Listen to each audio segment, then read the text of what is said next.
The battle of wizards and warriors continues with iron swords. The evil wizard Malkil will take the shape of the earth, wind, water, and fire. Farewell! The fate of the world is in your hands! You're listening to the Piercing Wizard podcast, and I'm your host, Ryan Willett. I'm a professional body piercer with 20 years experience. I travel around the world teaching technique and safety classes, and I'm a member of the Association of Professional Piercers. Listen in as I talk to my friends and colleagues about our industry so we can all stay sharp. Hi everybody, how you doing? And thanks for coming back to another episode of the Piercing Wizard podcast. I just came back from Sydney, Australia. Huge thank you to the entire AUPP organization and all the volunteers, the people working the door, the front area, the vendor showcase area. I recorded a couple things with some of the vendors and the volunteers, but my audio came out really poorly. There was a lot of background noise, so I'm going to leave that off the episode, but let me just say thank you so much to everyone who took time away from their shops and their families to volunteer to put on this event. So thank you so much. I really like Sydney. There were some cool touristy things to do and a lot of really good food. While I was there, I was working on my latest Patreon video. So in between classes, I would just find a quiet corner to sit down and do some laptop work. And I finished a really nice video about bridge piercings featuring Lola Slider, narrating her methods, showing a clamp and a clamp-free method for piercing, talking about marking and placement and jewelry and all kinds of really cool stuff. Lola has a great class about bridge piercings, and I thought it would be excellent to take maybe some of that material and make a video available to you at patreon.com/RyanPBA. So that's available now on the Archmage tier, $15 US. Go ahead and check that out, see what you think. As I'm recording this, I'm actually going to be leaving to go see Lola in Glasgow soon, and while I'm there, I'm going to be working on a new video about surface piercings, so stay tuned for that one.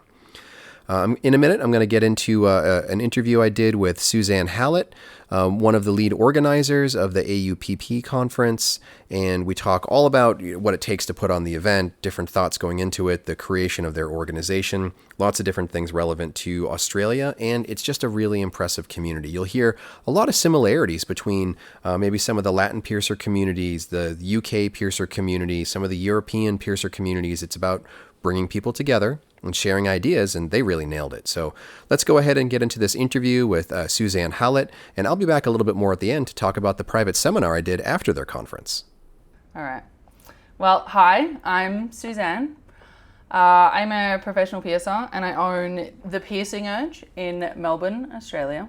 And that's kind of a new update for you, yes? It is, yes. I worked there for 8 years now, and I very recently bought it. That's pretty incredible. Yeah, it's quite exciting. How does it feel going from a position where you work in a shop and it's not to pat you on the back too hard, but it's a shop where it's like people know that name. It's one of those shops where if you think of a certain country and you think of like the top shops or the most recognizable names within that country, like the Piercing Urge is going to come up in that conversation with Australia. So how does it feel going from longtime employee to now you are the head banana? Well, it feels scary, definitely. It also feels good. It feels satisfying to be able to have achieved something like that, which is something that I've worked really hard for over all of these years, and to now be able to say, yeah, I bought that shop and now I own it. It's kind of awesome. Yeah, that's a pretty awesome career goal, career path. Yeah, it's really cool. And it's also really, it's really great to be able to take on a shop that's been around for so long and be able to just continue it and help make it even better.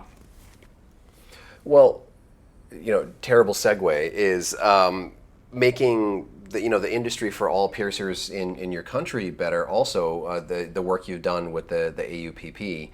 And also, I was one of those people where I thought it was like big A, small U, like it was like Australasian professional piercers. I didn't realize that it was, Australasian United Professional Piercers. So capital A, capital U, capital P, capital P. Yes, that is correct. It's one of our little pet peeves that we have when we see everyone doing it, but everyone does it. And so many people get the name wrong. I hear all kinds of variations of AUPP.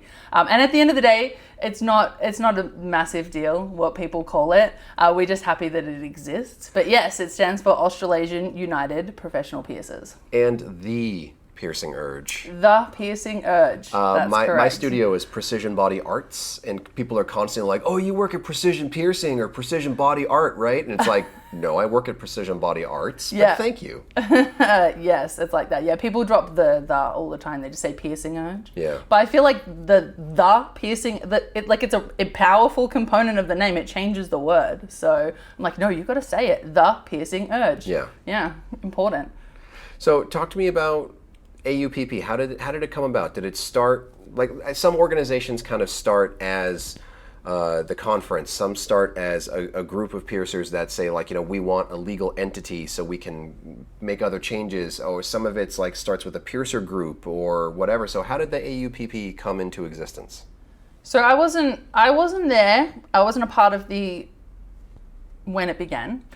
But from my understanding, it was a part of one of the international meetings at the APP conference, and Joel Tron was there with some other people, and someone had encouraged him to start an Australasian organisation and just said, hey, why don't you have one? And so he and a couple of other people had got together and started it.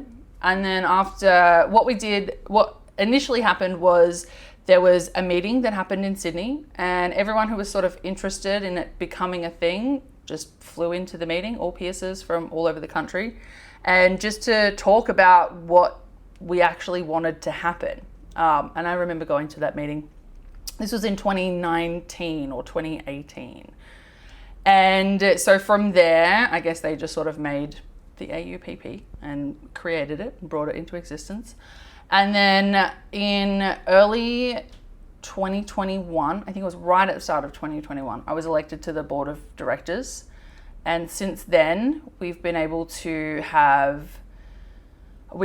do a lot. So we've created a lot of practitioner education and outreach. We've created a lot of standards within the industry and encouraged a lot of studios to up their standards throughout. We had a 3-year tiered membership plan to raise everyone up.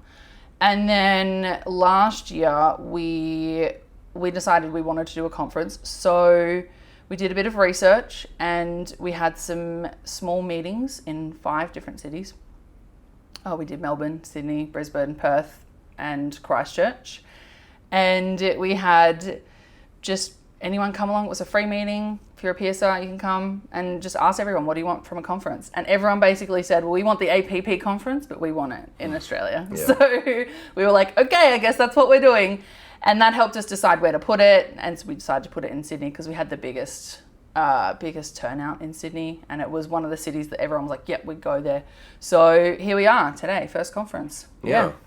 So there's a lot of things that I want to unpack from that. When you said that you had the 3-year plan to kind of nudge people towards the goal standards, so what were the phases? In the beginning, it was really simple. It was basically like anyone who wants to be a part of this can be a part of this. The membership was really low. I mean, I think even that you were allowed to have external thread jewelry was on there. It was just sort of like, hey, come and join. And then after year 2, we sort of got rid of a couple of things like externally threaded jewelry, and we upgraded to one of the big things we did that we haven't really seen any other organization do was upgrading gloves from no latex, so using nitrile, and then in year 3 we went up to sterile gloves, non-latex as well. And then there's been a couple of other just small sort of environmental changes over that time, but it just got a little bit more each year. I know that the UK APP had a lot of success with their membership drive too, in the same way. I think they had a 5-year plan where it was basically like, look, we know what is the reality of the industry in this market. A lot of people cannulas, external thread, things like that. And kind of saying, but these are the goals that we want to get to. We want to get everybody on the same page for like internal thread, threadless jewelry, things like that. There are very few organizations that I know of that include sterile gloves in it, and I would say that that's a really cool goal to move towards. Getting rid of latex gloves is also, that's something that I really like to talk about in a lot of my classes because I have a latex sensitivity, and it's just over time, if you don't know what a latex sensitivity is, it's like, hey, if you have lobster hands at the end of the day, you might not, you might not want to be wearing latex. Maybe latex is not the best for you. Yeah, well, and a lot of our clients too, like a lot of your clients might leave feeling like extra itchy or like, why is your throat feeling like extra scratchy? And it's because they didn't know they had a latex allergy. Yeah. So let's go ahead and get those gone. Yeah. Did you have, and you don't need to give specifics, but did you have any like pushback against those standards changing, or was it pretty welcomed? Yeah, the reason I bring up the gloves is because that was the biggest pushback that we had, was a lot of piercers who would say, oh, we've never had problems with latex gloves, so why would we change from latex gloves? Or the APP doesn't say that we have to use sterile gloves, so why should we do it for the AUPP? And we actually made an entire periodical. I don't know if everyone knows what that is, but the periodical is just a publication that we made where we researched and we deep dived on a subject all about gloves, and so that we could distribute information about why it was important to make these changes in the studio. And I think that helped a lot of people to give them that information and talk about why we should switch from latex to nitrile or some other alternative, and then also why sterile gloves is a better idea. And we decided as well that we wanted to include sterile gloves because it was something that we'd heard that maybe the APP would have maybe liked to have introduced, but they couldn't because they were too big and they would have had too much pushback. So we thought, let's just do it from the start, and then we won't have any issues with that in the future. But yeah, there has definitely been some pushback against it, but for the most part, I think everyone eventually got on board. Yeah, one of the weakest arguments that I hear when people push back against standards is, but we've always done it this way. Yeah. And it's like, well, yes, but like there was also a point where people weren't wearing gloves at all. There were people where, there were points where people were reusing needles, and it's like you have to kind of nudge those incremental changes along the way. Otherwise, like nothing really grows, nothing gets better. You become stagnant. The APP, I know that there are lots of members who would like the sterile gloves to be a minimum standard, but like you said, it's a huge organization, and it's an international organization. It's not really viable to kind of push certain standards on a global scale, but that's really what the APP tries to encourage now is like, well, if you want to have different standards, if you want to have higher standards or region-specific standards, make a region-specific organization, because it can work for you. It's unrealistic to say that people piercing in Brazil should pierce the exact same way to people piercing in Australia, to people piercing in Norway. It's like everybody's going to have their different markets and what's possible for them. Yeah, absolutely. That's absolutely right. And it's worked for us. It has. It's been good. And I think one thing that's been really great about the gloves is that it's allowed people to make just better changes within their studios and within the industry as a whole. So for example, in my studio, we weren't using sterile gloves. We were using latex gloves, and we upgraded to nitrile, and we've upgraded to sterile gloves. And I think that process has allowed us all to just be a little bit better and think a bit more about that aseptic technique that when we're doing piercings, so that we can make sure that it's cleaner and there's more thought put into it. So when people think like, oh, maybe, I don't want to upgrade, I've always done it this way, it's never mattered, it makes so many other small changes that you maybe don't even realize that are actually better in the end. Yeah. I'm a big fan of the whole never stop learning, never stop growing cliche. Same. And you have to be open to new things. There were points in my career where I was doing all kinds of stuff where if I would look back on it now, I'd be like, oh man, I can't believe I was doing that for so long. And those little nudges that I got from organizations, from conferences, from peers, where it was like, well, have you thought about making this change? Have you thought about making this change? I remember lots of points where I was like, yeah, but my clients aren't dying right now. It's like, it's good enough. But at a certain point, you don't want good enough. You want better. and it helps to grow into that thing. And it's great to have an organization that can kind of foster that in a realistic way that can actually make that change happen.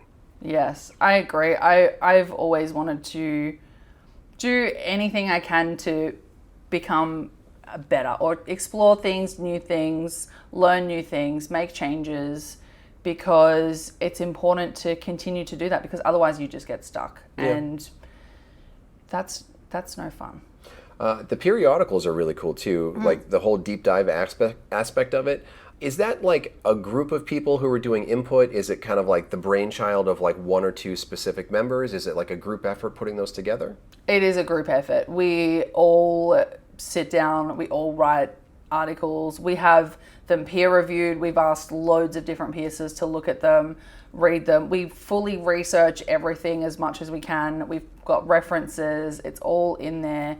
But yeah, it's a whole bunch of us, and it takes a whole lot of work. Yeah, well, you can tell, like seeing the physical versions that you have out on display. It's not like some periodicals are made for, like, it's quick digestible, a couple hundred words, a page or something. But you've got like books, you've got like material that can really like help a lot of piercers. Is that something that's only available to your membership? Is that something that's publicly available online? It's publicly available to everyone. Anyone can download it from the website. It's just safepiercing.org.au. You just click on the periodical tab and they're right there. You can download the PDFs. How many of them are there at this point? I saw at least like 4 or 5 out on the table, and there were material and autoclaves, gloves, it's deep dive. It's like page after page of like peer-reviewed scientific information, not opinion, not like shaming someone into like just do it the way I do it and trust me. Yeah. It's like, this is the evidence of it. This is something that's backed up by science, and it's really impressive documents. Yeah, we've really tried to make sure that it's neutral and that it's not opinion-based, and that we research all angles so that it is mostly factual information. It's real piercer nerd shit, basically. Yeah, but that's cool though. That's cool. That's the thing. Is like piercers can be kind of one foot in. They can dip a toe in, but I think like once they really like see it as their career and not as their job, I think it's really commonplace where you want to go down that deep dive hole and you want to soak up all the information you can. So to have something that's that well thought out and that well researched just presented to a piercer is like such a different thing from what you had 10 years ago or 20 years ago. Like, you would have to scrounge. I remember having to buy like Grey's Anatomy and flip through and try to find the 1 or 2 pages that might be applicable to a body piercer. And now, like, the access of information that a learning, like a newer piercer or even an experienced piercer has access to, and it's put right in front of them. You don't have to go like searching and try to find like a couple sentences or a couple of lines here and there online. It's like it's a huge amount of volume that's put right in front of you, and it's fantastic. Yeah, that's true. There is a lot of good information out there, and it makes it a lot easier for piercers, newer and older piercers, to access it so that they can learn more. And I think it's fantastic. Any plans for future like projects that you can share, or is it too early to kind of talk about it? I think at the moment we are just focusing on these conferences. We did have another periodical that we were doing, but it just fell by the wayside with conference stuff. Oh, sure. So we have not finished that, but we may at some point revisit that one. But aside from that, it's just this. It's building the community, getting the education out here. Everyone's loving it, so that's what we're doing. So when it comes to the conference and the planning, I'm sure it was like a beast of work. Were there any things that like you learned maybe the hard way that you would maybe want to share to other piercers listening? So if they might potentially make an event in the future, like, oh, we never thought that this would have been such an issue or that would have been such an issue. Is there anything you feel like you'd want to give as advice to future organizations? I think it was really difficult to know what we needed to do, because we've never done this before. So we had no idea what we were doing, and we just picked up little things along the way. And now that we've done it, we will be able to have a bit more organization in the future with what we do. But I think setting deadlines is a really good idea just for each stage of what needs to be done, and keeping all of the information in one place is also a really helpful thing.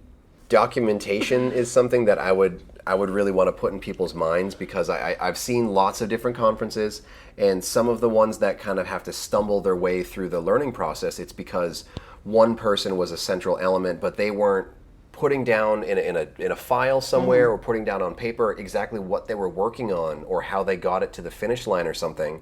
And then if that person kind of phases out of a board and the next person comes in, and then they have to start from scratch again, and they're like, well, now I have to learn this whole process instead of someone being able to share a document or share information that way. So it seems like you all have quite a bit of organization. Like, if I didn't know that this was your first conference, I would think that you've been doing this for years, because it seems really well thought out. Yeah, we do have a pretty good system. We've gotten to a point where we can have everything, all the information centralized. So it's easy for everyone to access, and that's been an important thing that we have developed so that we can do that, and it doesn't matter if someone's not available or anything like that. We can access all of it at once. And I like organization and organizing things, so I think that's worked out to our advantage with this event. I think it helps when you have a group of nerds Yeah. rather than just like a group of rock stars, because rock stars want to make the event about them. Nerds just want to make it really good, because like they kind of like, I don't know if I'm just gonna kind of like put words in your mouth, but like, you know, if you've seen other events and you kind of had the thought process of like, well, I would prefer it if this was available, or I would like to see this change, or I would like to see something, like you can make that event that you would want to go to. And it's not really just about like making you look good, it's about like creating a good event for the attendees. And it really feels like that's what this event is, because it just seems very attendee friendly. Yeah, and that's a really important thing with something like this, and with the AUPP in general, is that it's not about us, it's about the industry. And we're constantly talking about that amongst ourselves, that we're doing this for everyone else. So yeah, it's really important that we do that. Well, I certainly appreciated the invitation to come and teach. I've never been to Australia before, and it was always a big goal of mine to come here. And so thank you, number one, for the You're invite. welcome. Thanks for coming. I know it's a long way. 25 hours. Yeah, yes. I know. Just a mere 25 hours on airplanes. You had myself, you had Luis Garcia, you had Brian Skelly. What was the thought process for bringing in international instructors? Was it something where you had like a wish list? Was it something where it was like attendee request driven? Like how did you pick your instructors? Like the homegrown talent, the international talent. Like how did you pick some of your instructors? Well, we had originally thought, we'll just get a bunch of teachers over here. There were a few people that had sort of expressed interest and said like, hey, I'd love to come and teach in Australia. And so we thought, yeah, cool, so we can get a bunch of people out here. And then someone actually said in one of our open forum meetings that we had prior to the conference that it would be really good to see some Australasian teachers teaching. And we thought, absolutely, of course. So we decided that we were going to put a lot of sort of focus on some Australian and New Zealand teachers to come and teach at the conference and give them the opportunity to do that. And what we did was we just surveyed Pierces and said, what kind of classes do you want to see? And then the classes that were more popular, we just found people who we thought would be good at teaching those classes. And we'd asked a few people, a few different things, and we said, hey, we want this, people want this. And eventually it all fell into place of people who said, yep, I will do that. Cool. And it's worked out perfectly. Do you see yourself doing more instruction in the future? Do you feel like that's a role that you would want to step into, or do you feel like you're more comfortable with more the organization side of it? I was unsure about it at first, but now I feel like it's something that I feel like I want to conquer that. I want to get better at that. I'm like, yeah, I could do that. That would be cool. Yeah. But I might regret saying that later in a few years' time. Who knows? I think a lot of people, they like the idea of it, but then once you get into the whole, like, now I have to write a class that I can deliver well in an hour and a half or something like that. Like sometimes that can be a a tough wall to like run into. Like there have been plenty of times where I've been requested to teach a certain class that's not something I already have pre-written, or when I want to write a new concept. And in my mind, I kind of know what I want to talk about, but being able to like put together a class where I can convey and I can articulate those ideas, sometimes that part is tough. Yeah, and writing a class takes a lot of effort. But I find that I learn a lot by teaching and doing something where I have to sit down and put information together and think about, well, how is it that I actually do that thing? It makes me understand it better, which in turn makes me learn more. And I really enjoy that aspect of it. Do you see maybe the conference having more of like a vendor space? Like you have like a nice like showcase space, but it's not really focused on like selling and moving items. It's more just kind of like showing what's like available out there in the world. Do you think like, do you have any sort of wish list kind of goals for like future conferences? Yeah, we definitely want to have a proper expo. This year, we didn't expect the conference to be as massive as it was. We've had twice as many attendees. We had 126. We only expected about 50 to 75. So this year, we only planned to have just a small showcase for our sponsors.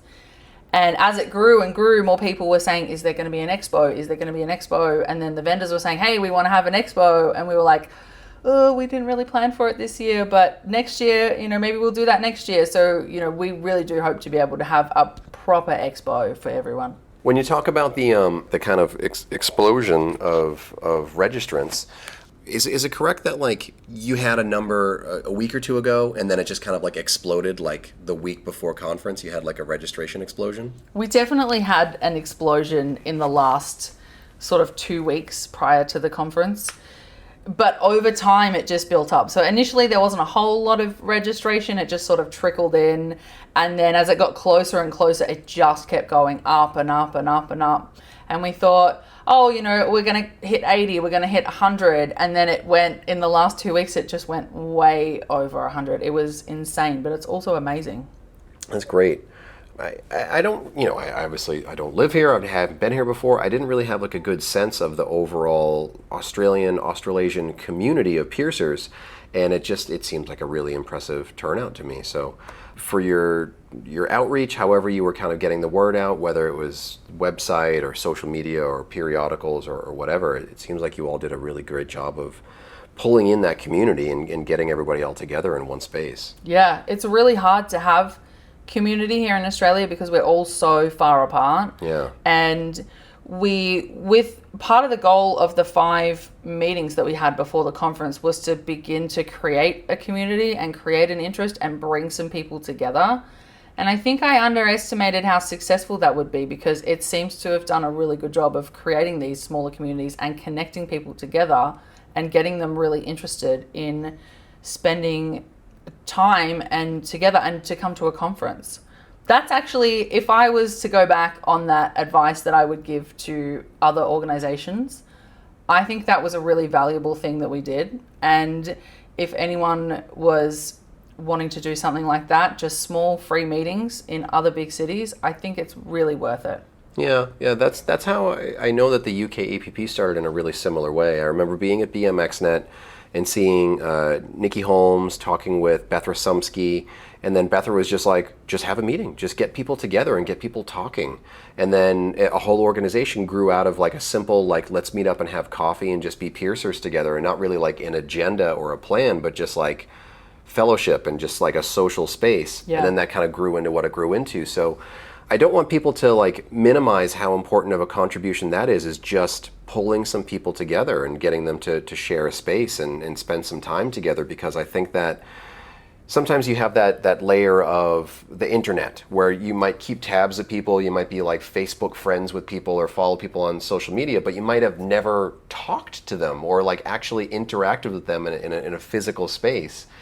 So just getting people together in a room and realizing like, we're not enemies, we're not going to be like shit talking each other, like we're piercers and we're just kind of hanging out and we're kind of sharing a communal space and seeing what grows out of that. Like that's always really cool to see. Yeah, it is really cool to see.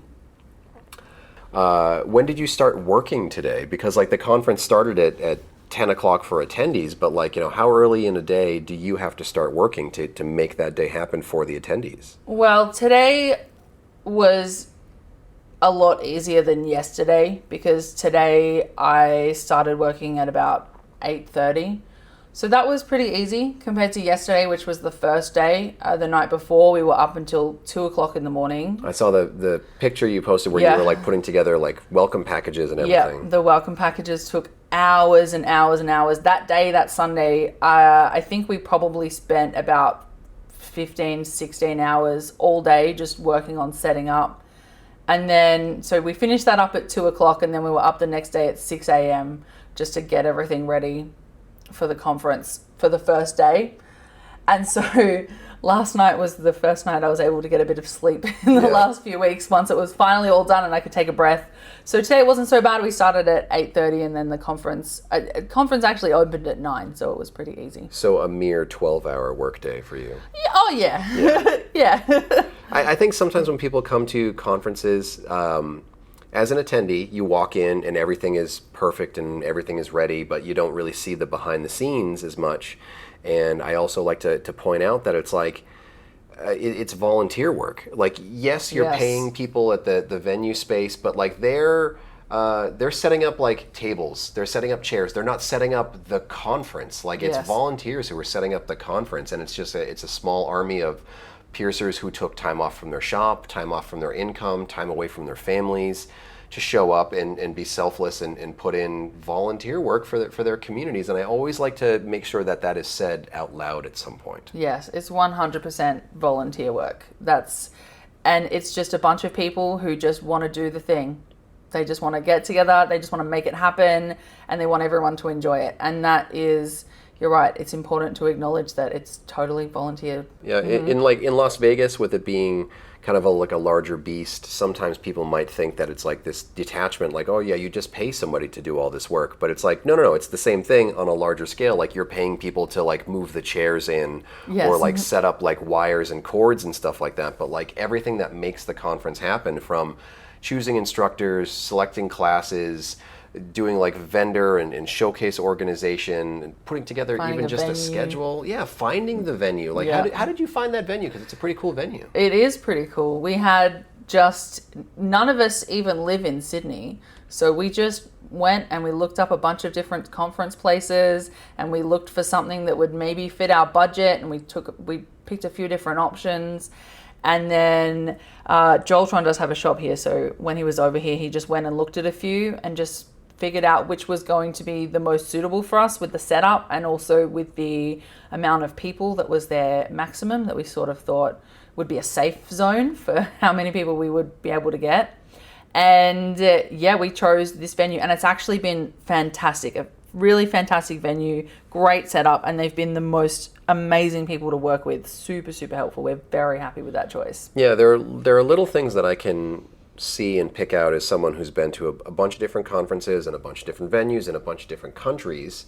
And I'm sure there were difficulties. I'm sure there were things that you found challenging, but like what I see as an attendee, as an instructor, is you're not like fighting with someone from the venue. You're not ripping your hair out being like, I wish people would just show up and do the thing and plug the thing in. And it's like, we don't have the things we need. It's like, from my side of it, it's been a great conference to instruct at. The tech stuff that you have is fantastic. Yeah, the tech setup's really cool. Those screens on the side, because it's like the classroom space is very long. It's a very deep space, and if it was just the screen at the front, people in the middle, people at the back, they wouldn't have a good view. But you have those screens on the side, which I think makes a world of difference. They had something really similar in Poland, and I thought it was a great attendee experience for people.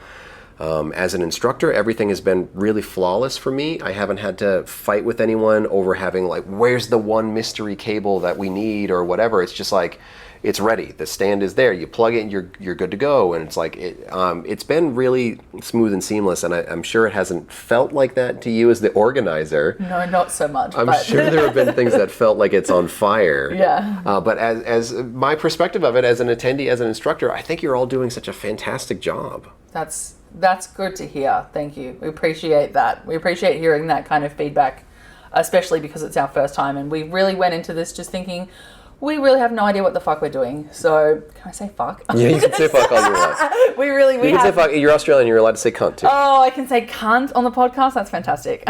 Yeah, we really just had no fucking idea what we were doing. Yeah. And to have people, especially people who've taught at other conferences, say, wow, this has actually turned out pretty damn good, it's great to hear. It's like, wow, cool. All of our hard work feels like it's paying off really well. Yeah. And you can see it in the other attendees. Like, people have smiles on their faces. People look like they have light bulbs going off over their heads. They look like they're being energized by the information. Nobody is like staring at their phones and just like waiting for the minute where they can leave. Like, people are engaged. People are showing up to the classes. They're not falling asleep in the middle of them. Like, it seems like it's a really great conference for everybody. Yeah, and I think that's also just the fact that you can see how much the Australasian industry has been crying out for something like this for so long, just to see how excited people are about being here and how interested they are in everything at the event, and just how happy they are to be a part of a community as well. Yeah. I like the showcase aspect of it, because sometimes when it's like an actual vendor space with people buying, some people kind of they fixate on that so much that they're kind of maybe missing the educational opportunity, because they're all trying to fight over jewelry. Mm-hmm. So I kind of like the mentality of like, we're going to showcase and show you what's available. You can order it like any studio could order something, but like, you know, these are the things that are available. How difficult is it to get the stuff that's not manufactured in Australia? How difficult is it to get it into Australia? Like American-made jewelry or other products from around the world. Like, do you have really expensive import taxes? I would imagine shipping would be kind of a pain. I mean, if you're ordering from a company that sends it via courier, like FedEx or UPS, the shipping time isn't long. It only takes a few days or maybe a week. So it's not too difficult in that aspect. We do have taxes. We have a 10% import, 10% GST tax that we pay on import. So any orders that come in over $1,000, you pay 10% in order for the customs to let you have the jewelry. But then that offsets the tax that you pay to the government anyway. So it's not super difficult, but the exchange rate between here and the US can be pretty up and down, and it's been pretty not very good over the last few years. It's been great for me. So, as an American tourist, it has been great for me. Yeah, I bet you're absolutely loving it. Absolutely loving it, because like every time I go somewhere and it's like, oh, it's X dollars, and it's like, yeah, Australian dollars, US dollars. Like, this is one of the most affordable work trips I've ever done. Other than the flight. Yeah. That's other than the flight. Yeah. That's funny. Yeah, it is a bit like that. It's the opposite for me. So when I go to the US and I see something, I think, oh, it's $10. It's not $10. Yeah. In Australian dollars, that's like $16. So yeah. I've been waking up at 5:30 in the morning because of jet lag. Oh, jet lag's the worst. Yeah. How often do you travel out of Australia, or do you often travel out of Australia? I only ever go out of Australia when I go to the APP conference. I haven't even been, aside from New Zealand, that one time that I went, I haven't even been anywhere else. Yeah. Yeah. Well, still, you got a great big country here. It's pretty good. Yeah. But yeah, it's just APP conference for me, but I do that every year. I always go to the APP conference. I always make an effort to go there because I enjoy it so much, and every year I still enjoy it. Well, I would also like to point out to people, if they're listening from other countries, and especially if they're listening from a country that doesn't have its own piercing organization, and you go to the APP conference, they have the international meeting, and I think that that's like a recurring theme that I hear from a lot of people, where it's like that meeting has changed lives and careers and sparked a lot of like new thoughts and projects and all that. So if someone's listening and they're an international piercer, like, you got to go to that meeting. You got to go to that meeting. You got to like listen to what other people around the world are doing. How long is it until you have to get back to your shop? Is it just like you finish this, then the next day you're back at work? Well, after I finish this, I'm going to your Bevel Theory seminar on Thursday, and then that night I'm going home. Yeah. And then Friday I'll be back at work at the shop. That's pretty brutal. Yeah, although Sydney and Melbourne are in the same time zone, so it's pretty easy, and it's only an hour flight, so it's not too bad to just pop back on home and then jump back into it. But I can imagine that on Friday morning I'm going to be not having a very easy time getting up and getting to work. No, but that's, again, that goes back to the volunteerism. Like, I think it's always important to talk about what actually goes into this stuff, because sometimes you get people that almost get a little bit bitter, where it's like, oh yeah, you get to jet set and do all this cool stuff, and it's like, no, you don't understand like the volume of work that goes into it. No. You don't usually have downtime. It's not like you can take a vacation after this. It's like, no, I've been off of work because I've been volunteering. I have to get back to work and pay my bills. Yes, absolutely. There is a lot of work that goes into us, and I haven't been able to do any kind of cool stuff. I haven't even been able to have conversations with friends that I never get to see because of how much work that I've been doing. And when I get back home, because of all the focus I've been putting on this, I'm going to have to shift some focus back onto the shop, because the shop is needing a little bit of attention as well. So it's like this crazy balancing act of working at the shop and doing the volunteer work, and which one needs attention more, and what do I do, and trying to do both of them all at once. It's insane. Yeah. Well, I think you're doing it with grace. Did I see online that you're looking to expand and hire and find a new piercer? Yes, I do have a position available at the moment for another piercer, just for a couple of days a week, just to cover over a few more days. We are sort of expanding out a little bit. Yeah, it's a bit exciting to be able to add new people, but I'm looking for the right kind of person. I'm kind of in a position where I can look for the right kind of person, which is good. I like that. Yeah, that's a difficult thing for me. Like, I'm in a place where it's like, we want and need more staff in my shop, but we just don't know how to find the right person, because anybody can put out like a help wanted and just like hire the first person that walks through the door, but it's like, will they actually be a benefit to your team, to your staff, to your clientele? And I think when you have a shop that's like a well-oiled machine in a way, something that's been really well established, like, you don't want to put the wrong person in the mix and throw off the vibe. Yeah.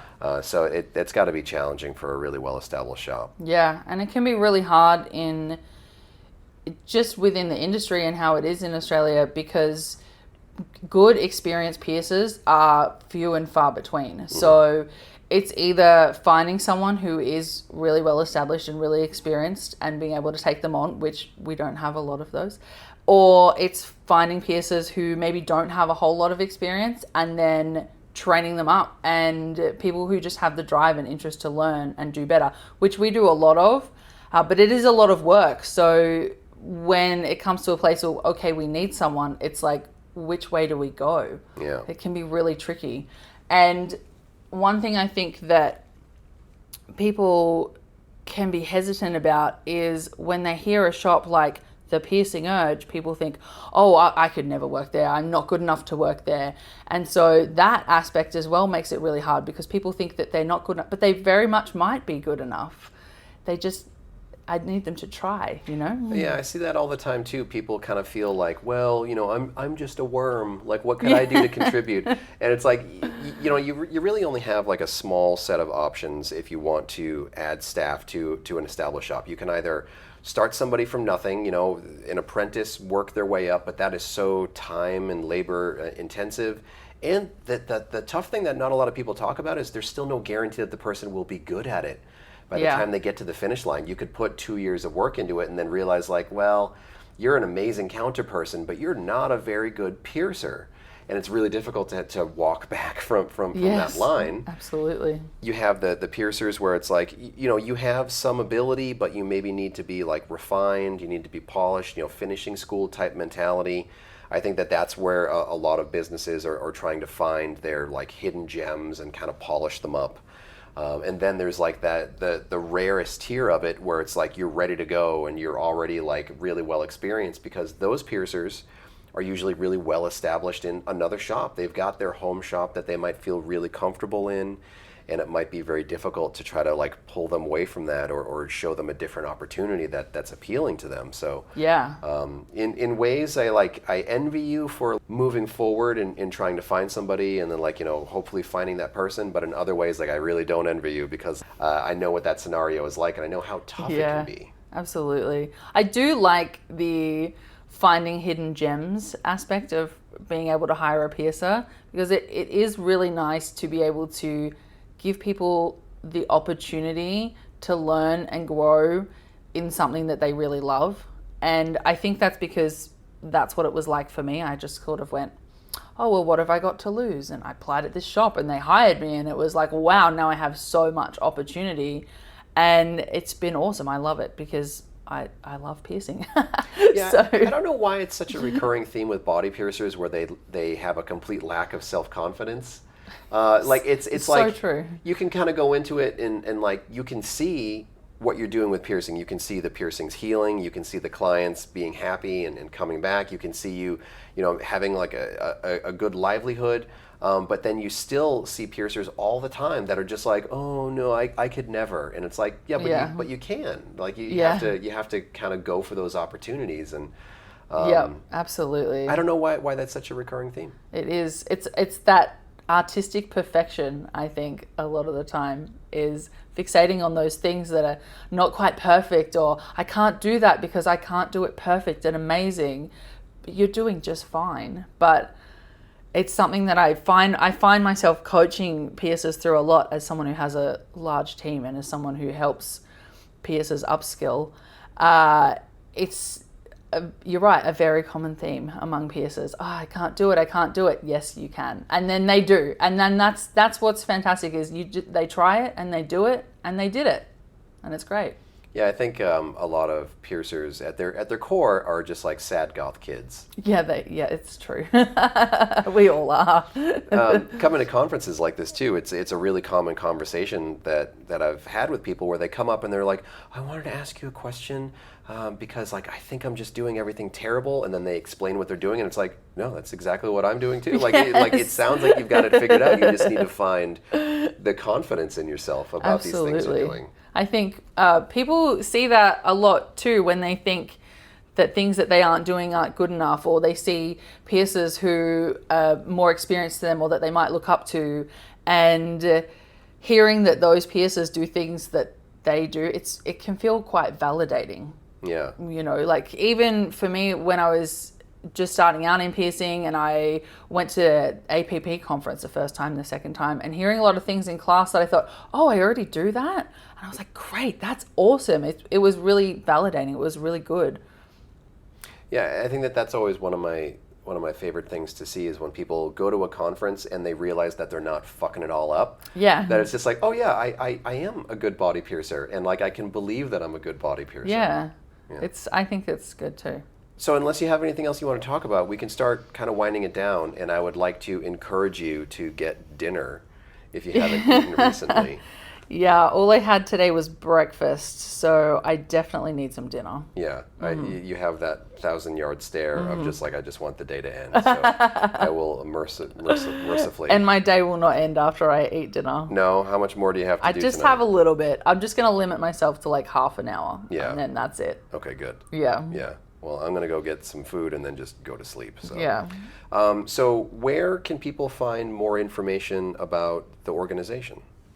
The AUPP is online. Our website is safepiercing.org.au, and we also have an Instagram account. It's at safepiercing_au. There is also a Facebook forum for professional piercers. It's called the Australasian Piercers Forum for any piercers who just want to be a part of the Australasian piercing community. All right. Well, thank you again for the invitation to come to your first ever conference. I really appreciate it, and happy to be part of it. Thanks for coming. Well, you know, it's cool because like I've seen a lot of growth in a short amount of time. I've been kind of keeping tabs on the organization for a while, and it's really special to be able to be part of it. So thanks. Thanks for coming. I appreciate it. And, let's check in again, and you can tell me about where the organization has grown to. Okay. Okay. That sounds good. Thanks again, Suzanne. That was a fantastic event. I really appreciate the invitation. I also want to say a double thank you to Joeltron and the entire crew over at Stoneheart in Sydney. Not only did they work this event, volunteer, spend a lot of their time in classes doing all that stuff, but then the day after, they were kind enough to let me take over their studio lobby and put on a seminar and a workshop. So thank you so much to the Stoneheart staff and to Joeltron. Thank you so much to everyone who signed up and came out and attended the workshop. I think we all had a lot of fun. We learned a lot about needles, had a great banana party. And thank you to Luis Garcia. Luis stopped by to hang out with everybody and was kind enough to snap some photos of the workshop portion, showing everybody kind of having fun together, piercing bananas, and gave me a great folder of photos that I'll get online soon. So thank you so much, Luis. If you're interested in any more of my material, you can check out my website at ryanpba.com. While you're there, there's still time to sign up for our Sunday, November 12th webinar. I'll be doing my navel piercing variations class, showing a bunch of handy information for piercing navels without a clamp, forward-facing navels, floating navels, lots of different variations. Lola will be doing her fantastic Size Matters jewelry sizing theory class, and you can get both classes for one webinar. You can also check out our new video at patreon.com/RyanPBA with Lola Slider narrating her bridge methods. It's a really cool video. So go ahead and check that stuff out, and we'll be back with more podcasts soon. For more information about the show, visit piercingwizardpodcast.com or like Piercing Wizard Podcast on Facebook. For more info about your host, visit precisionbodyarts.com or search Ryan PBA on Facebook, Instagram, and Tumblr. If you enjoy the show, you can subscribe on iTunes, Apple Podcast, and Google Play. Music by Benny B. Blanco. Show copyright 2017, Precision Body Arts LLC, all rights reserved.